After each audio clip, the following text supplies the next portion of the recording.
Introducción. El enigma del tiempo. Hoy no vengo a contarte una historia de grandes multitudes, ni de milagros asombrosos que sacuden la tierra. Hoy quiero que nos detengamos en un silencio, uno que ha durado siglos. Sabemos de su nacimiento en aquel pesebre humilde bajo una estrella que guiaba a los sabios. Sabemos de aquel día en el templo, cuando a los 12 años, un niño asombró a los doctores de la ley con una sabiduría que no parecía de este mundo. Pero después de eso, la historia calla. Se cierra un telón invisible. Pasan los años, muchos años. 18 inviernos y 18 primaveras donde la pluma de los cronistas se detuvo por completo. Y la pregunta aparece sola, inevitable, como un susurro en la mente de quien busca la verdad. ¿A dónde fuiste, Jesús? ¿Qué hiciste en todo ese tiempo antes de que el mundo conociera tu voz? Nazaret, el escenario de lo invisible. Para entender a ese niño que iba creciendo, debemos mirar hacia Nazaret. No era una ciudad esplendorosa de mármol y oro, era un pueblo pequeño, casi una aldea olvidada en las colinas de Galilea. Imaginen calles estrechas de tierra rojiza que se levantan con el viento de la tarde, casas humildes hechas de adobe y piedra local, con techos de ramas y barro donde las familias se refugiaban del frío de la noche. Ahí, la vida no tenía prisa. Las mañanas comenzaban con el canto de las aves y el aroma del pan recién horneado.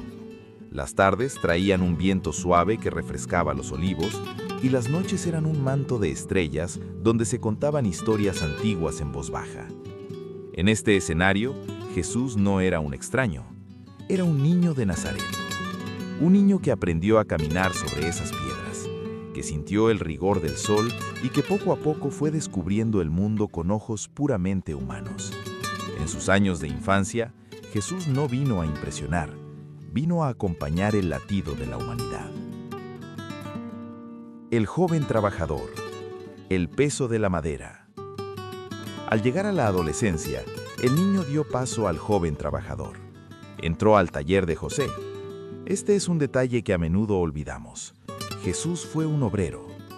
Imaginen el sonido rítmico del martillo golpeando el cincel, el siseo de la sierra cortando el tronco de cedro, el aroma penetrante de la resina fresca. Aquí, Jesús conoció el peso real de la materia.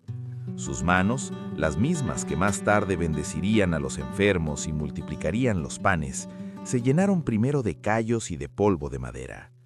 Aprendió que la madera tiene nudos que hay que respetar y que la piedra no se rinde fácilmente. En el taller, descubrió la paciencia de lo que se construye lento. Entendió que un mueble bien hecho, una viga sólida para el techo de un vecino o un arado resistente eran formas de amor y de servicio. No hubo milagros espectaculares en esos años. Su milagro era la constancia.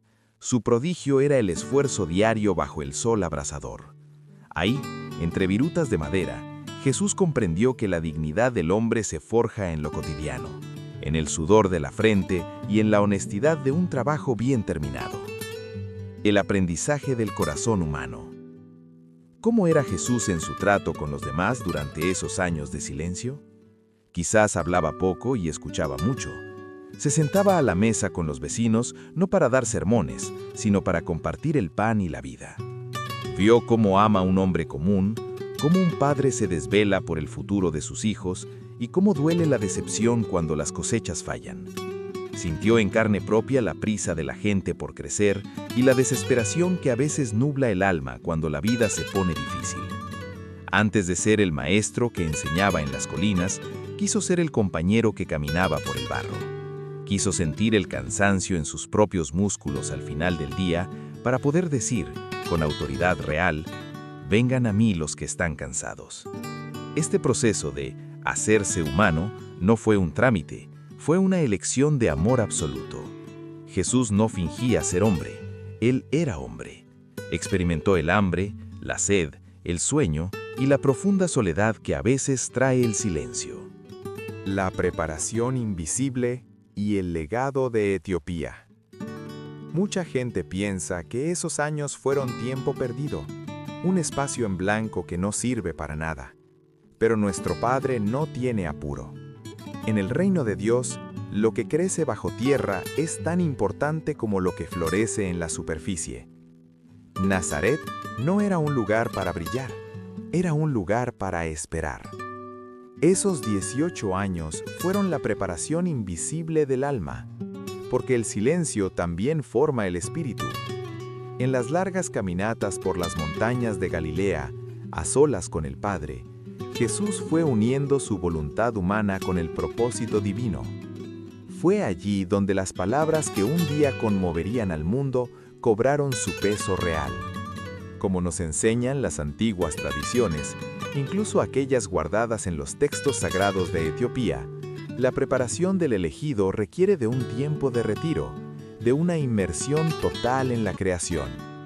Sus parábolas no salieron de libros fríos, sino de una vida vivida con intensidad. Cuando habló de la oveja perdida, fue porque vio a los pastores buscarlas en las colinas de noche. Cuando habló de la siembra, fue porque vio caer la semilla en los campos de su infancia. Sus enseñanzas estaban impregnadas del olor de su tierra y del sabor de su gente. Conclusión: lo pequeño es sagrado. Y así, cuando finalmente llegó el día, cuando dejó el taller, guardó sus herramientas y caminó hacia el río Jordán, Jesús ya no era solo aquel niño primoroso que todos recordaban, era el hombre que lo entendía todo. Sus manos estaban marcadas por el trabajo, sus ojos estaban llenos de historias humanas, y su corazón latía al unísono con el de cada ser humano que alguna vez ha sufrido o amado. Tal vez por eso, hoy, cuando nos preguntamos de nuevo, ¿a dónde fuiste?, la respuesta nos abraza con una calidez infinita. Estuviste aquí, estuviste en lo pequeño, en lo que nadie ve, en la rutina que a veces despreciamos. Tú nos enseñaste que no hace falta hacer grandes cosas para ser grandes a los ojos del cielo, que el servicio humilde, la mirada atenta y el corazón dispuesto son los cimientos de la eternidad. Nazaret nos dice que Dios no solo habita en los templos de oro, sino también en los talleres de madera y en las calles de polvo.